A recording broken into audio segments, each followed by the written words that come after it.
TV बराबर N R T, जहां are मैंने बताया था कि ये गैस नियतांक है।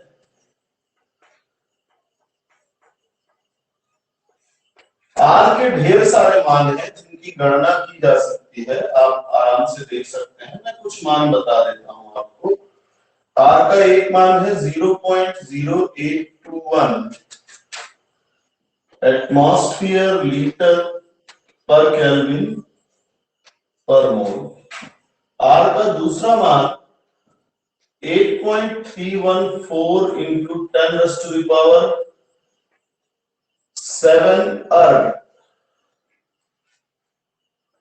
पर केल्विन पर मोल है, या इसकी को 8.314 इंटू 10⁻⁷ केवल इतना जूल पर केल्विन पर मोल लिखा जा सकता है, या 8.314 न्यूटन मीटर पर केल्विन पर मोल लिख सकते हैं, या 1.99 कैलोरी पर केल्विन पर मोल लिख सकते हैं। तो ये ढेर सारी इकाइयां हैं जो आपको काम आएंगी कभी ना कभी। अब हम आते हैं, छोटे छोटे दो नियम हैं, उनको देख लेते हैं फिर आगे बढ़ेंगे। एक है ग्राहम का विसरण नियम। ग्राहम का विसरण नियम, ये विसरण क्या होता है? तो आप देखें कि जब आप अगरबत्ती जलाते हैं तो अगरबत्ती का धुआं जो है वो फैलता है हवा में, तो इसी को कहते हैं विसरण। किसी भी गैस का अधिक सांद्रता से कम सांद्रता की ओर अपने आप गति करना, ये कहलाएगा विसरण। तो ग्राहम ने कहा कि किसी गैस के विसरण की दर उसके घनत्व के वर्गमूल के व्युत्क्रमानुपाती होती है। मतलब अगर किसी गैस के विसरण की दर लिखें हम, तो ये व्युत्क्रमानुपाती होगी वर्गमूल में किसके? घनत्व। तो मान लीजिए पहली गैस के लिए R1 है, तो R1 व्युत्क्रमानुपाती होगा उसके घनत्व के, और R2 दूसरी गैस है उसका होगा दूसरी गैस के लिए 1/d2। अब अगर मैं 1 और 2 का भाग दे दूं, 1 और 2, तो एक समीकरण 1 में 2 का भाग देने पर क्या मिलेगा हमको? R1/R2 बराबर √d2/d1। अब घनत्व हमेशा द्रव्यमान बटा आयतन होता है, इसलिए इसको हम लिख सकते हैं m2/v/m1/v। तो v भी कट जाएगा। अब आपको मिला R1/R2 बराबर करणी में m2/m1, जहां ये इनका अणुभार। तो ये हो गया ग्राहम का विसरण नियम। एक और नियम है जो है डाल्टन का आंशिक दाब का नियम।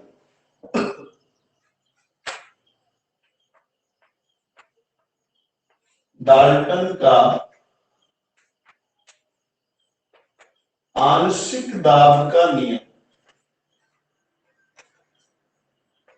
तो ये नियम क्या कहता है? ये नियम कहता है कि अगर एक पात्र में हम अलग अलग गैसें ले लें जो आपस में रासायनिक क्रिया न करती है ना, ऐसी गैसों को का मिश्रण लें जो आपस में रासायनिक क्रिया नहीं करती हैं, तो पात्र में गैसों का कुल दाब जो होगा वो इन सभी गैसों के आंशिक दाब के योग के बराबर होगा। यानी कुल दाब, ये A द्वारा लगाया गया दाब धन B द्वारा लगाया गया दाब धन C द्वारा लगाया गया दाब, तीनों के योग के बराबर होगा। ठीक है, शॉर्ट में इतना ही जानते हैं।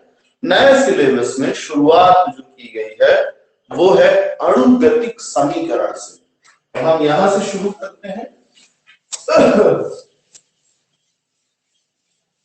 तो पहले अणुगतिक सिद्धांत पढ़ते हैं, गैसों का अणुगतिक सिद्धांत।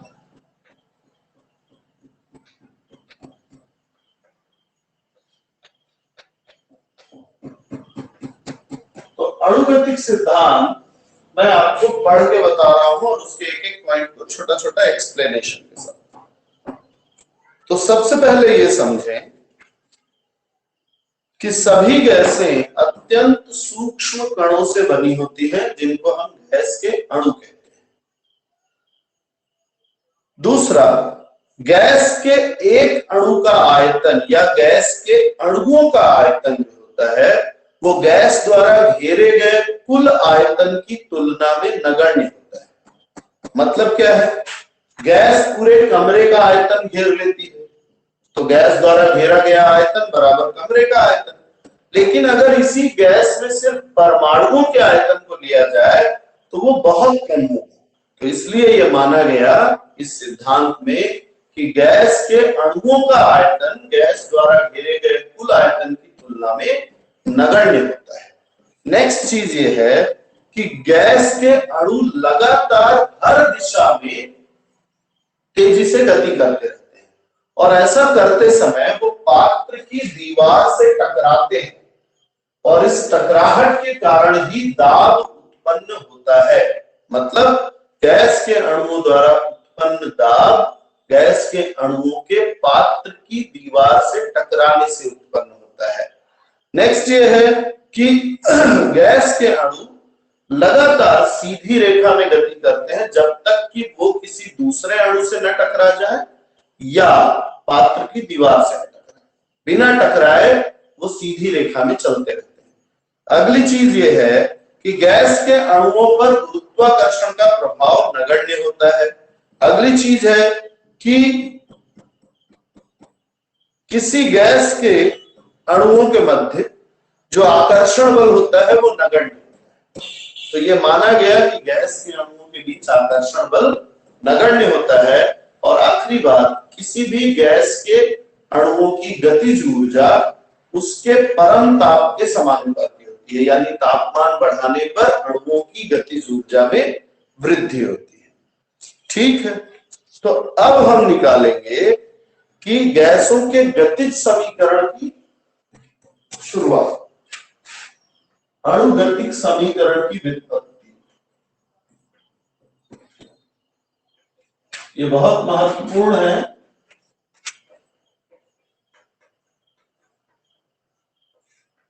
तो मान लीजिए कि हमारे पास एक घनाकार पात्र है,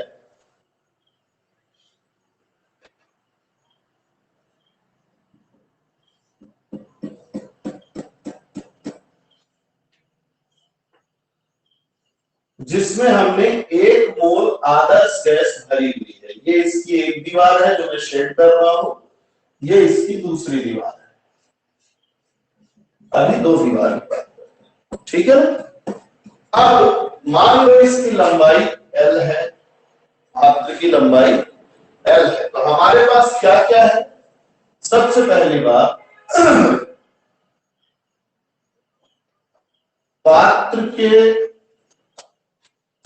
भुजा की लंबाई जो है ये हमारे पास है L, सेंटीमीटर में है।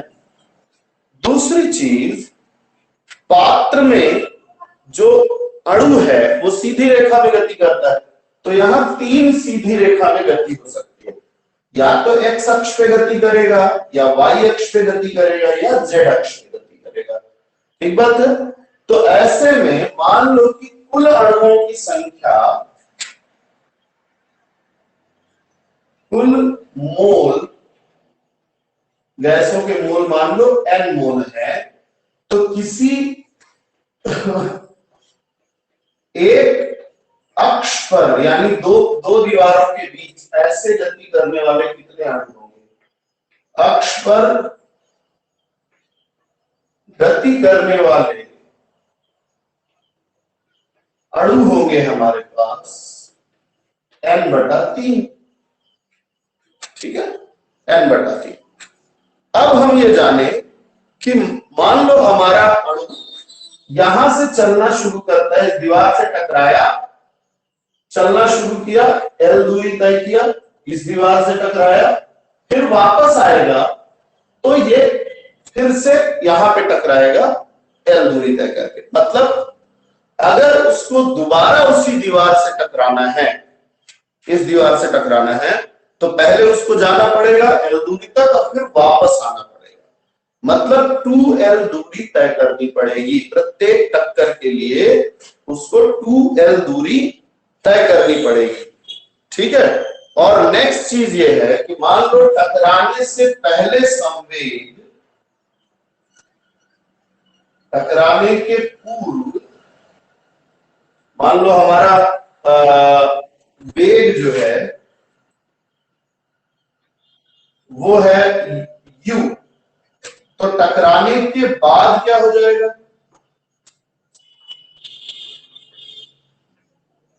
-u।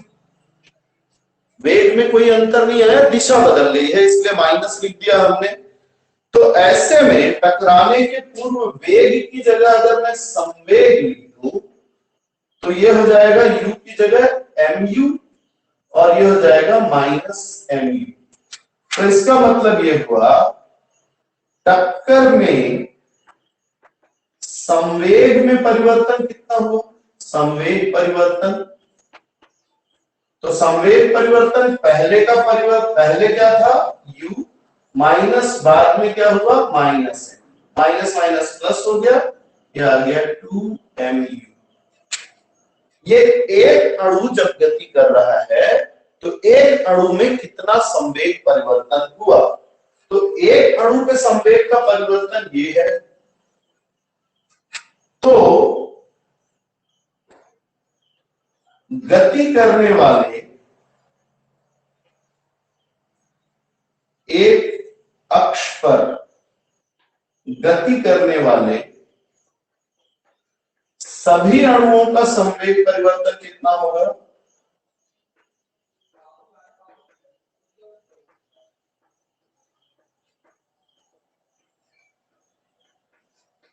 ये हो जाएगा n/3 गुणा 2mu, यानी मैं इसको लिख सकता हूं 2/3 mnu, समीकरण नंबर 2। ठीक है, अब ये तो हो गया कुल संवेग परिवर्तन।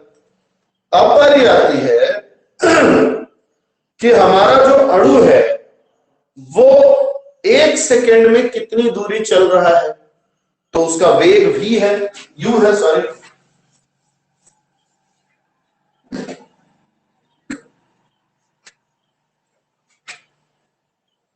अणु द्वारा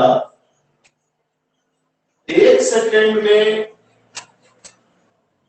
तय की गई दूरी जो है उसके वेग के बराबर होती है, यानी u सेंटीमीटर। तो एक टक्कर के लिए वो कितनी दूरी चल रहा है? एक L आता है, एक L जाता है, यानी 2L दूरी टकरा चलने पर वो फिर से उसी दीवार से टकराएगा। तो ऐसे में हम लिख सकते हैं कि u सेंटीमीटर की दूरी बराबर कितने टाइम में? 1 सेकेंड में। तो 1 सेंटीमीटर की दूरी तय करेगा कितने में? 1/u टाइम में। तो 2L सेंटीमीटर की दूरी तय करेगा 2L/u सेकेंड। ठीक है, ये हमारा हो गया।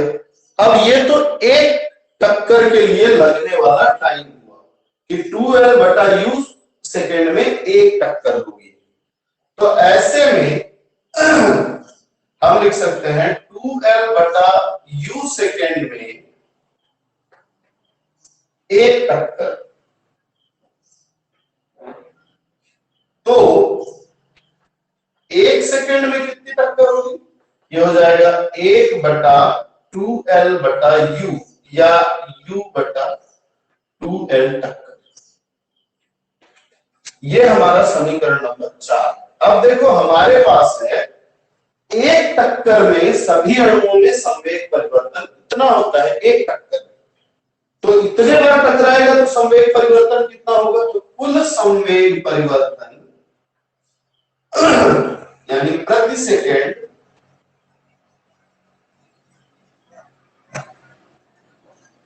कुल संवेग परिवर्तन है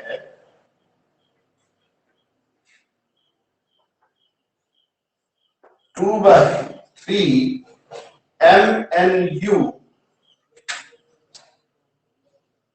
गुणा U/2L। ठीक है, U/2L। ये हो गया हमारा इसके लिए। तो अब यहां देखो, ये 2 और ये 2 कट जाएगा तो बचेगा क्या? 1/3 MNU/L। ये संवेग परिवर्तन, कुल संवेग परिवर्तन। अब ये संवेग परिवर्तन ही क्या करता है? बल आरोपित करता है किसके ऊपर? पात्र की दीवार पर। इसको समझ लीजिए या स्क्रीनशॉट ले लीजिए।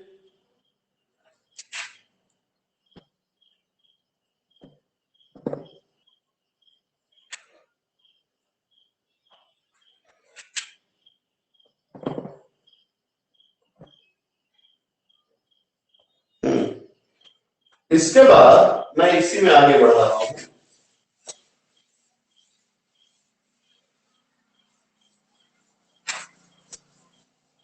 तो ये ध्यान रखिएगा कि संवेग परिवर्तन जो होता है, संवेग परिवर्तन की दर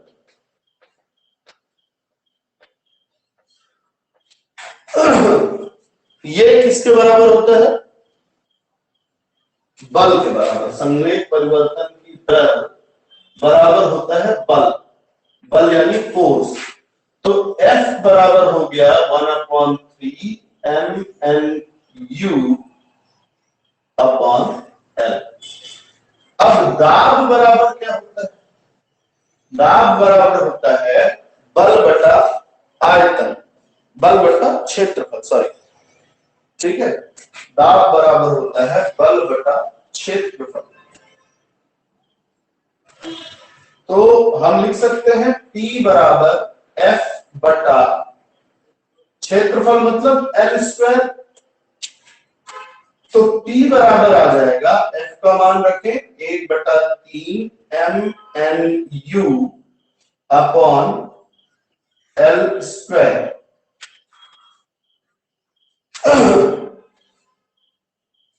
एक मिनट रुकेंगे, मैंने चीज थोड़ी सी देखी। यहाँ U और U का गुणा होगा तो U²। ये लिखना भूल गया था मैं, तो ये MNU²। ठीक है, और यहाँ क्या है? अपॉन L है, यहाँ अपॉन L²। तो L गुणा L²। तो ये आ जाएगा आपका P 1/3 MNU² अपॉन L³। अब ये आपको मालूम होना चाहिए कि L³ का मतलब होता है लंबाई गुणित चौड़ाई गुणित ऊंचाई, और ये किसके बराबर होता है? V या आयतन के बराबर होता है। तो इसलिए इस पूरे को हम लिख सकते हैं P बराबर 1/3 MNU² अपॉन V, या P को इधर कर दे तो PV बराबर निकल आएगा 1/3 MNU²।